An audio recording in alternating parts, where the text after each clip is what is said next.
அதற்காக டெல்லியானது ஒரு case tamper போல அங்கு காற்றின் தரக்குறையீடு மிகவும் மோசமான நிலைக்கு, கடுமையான நிலைக்கு AQI 400 தாண்டி இருப்பதால் அங்கு +2 வரை நேரடி வகுப்புகளுக்கு தடை விதிக்கப்பட்டிருக்கிறது. ஏற்கனவே அங்கு மின்சார வாகனங்கள் மற்றும் CNG வாகனங்கள் வெளி மாநிலங்களில் இருந்து உள்ளே வரும் வாகனங்கள் தவிர மற்ற வாகனங்களுக்கு அனுமதி இல்லை என்ற கட்டுப்பாடு விதிக்கப்பட்டிருக்கிறது. இதேபோல வாகனங்கள் இயக்குதல் மற்றும் தொழிற்சாலைகள், வணிக நிறுவனங்கள் இயக்குதல் ஆகியவற்றுக்கு புதிய கட்டுப்பாடுகள் விதிக்கப்பட்டிருக்கின்றன. தொடர்ந்து காற்றின் மாசானது ஹரியானா மற்றும் பஞ்சாப் மாநிலங்களில் உள்ள அந்த வயல்வெளிகள், கோதுமை வயல்கள் எரிக்கப்படுவதால் ஏற்படும் புகை மூட்டத்தால் ஆண்டுதோறும் இதுபோன்று காற்று மாசு அதிகமாக ஏற்படுகிறது. இதனால் உச்ச நீதிமன்றம் இன்று 10ஆம் வகுப்பு மற்றும் 12ஆம் வகுப்புகளுக்கு நேரடி வகுப்புகளை நடத்துவதற்கும் தடை விதிக்கப்பட்டிருக்கிறது.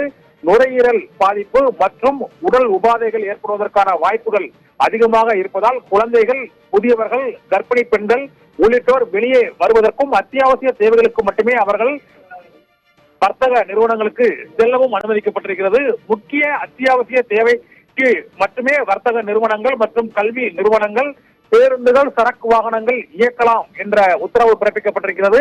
மருத்துவமனைகள் மற்றும் பேருந்து நிலையங்கள், விமான நிலையங்கள், ரயில் நிலையங்கள் ஆகியவும் பல்வேறு கட்டுப்பாடுகளுக்கிடையே இயக்கப்படும் என்று அறிவிக்கப்பட்டிருப்பதால் கொரோனா காலத்தில் விதிக்கப்பட்டுள்ள புதிய கட்டுப்பாடுகள் விதிக்கப்பட்டு எந்த அளவுக்கு தடை உத்தரவுகள் பிறப்பிக்கப்பட்டதோ அதில் பாதி அளவுக்கும் அதிகமான அளவுக்கு இப்போது பள்ளிகள் மூடப்பட்டிருக்கின்றன. வாகனங்கள் இயக்கம் தடை செய்யப்பட்டிருக்கிறது.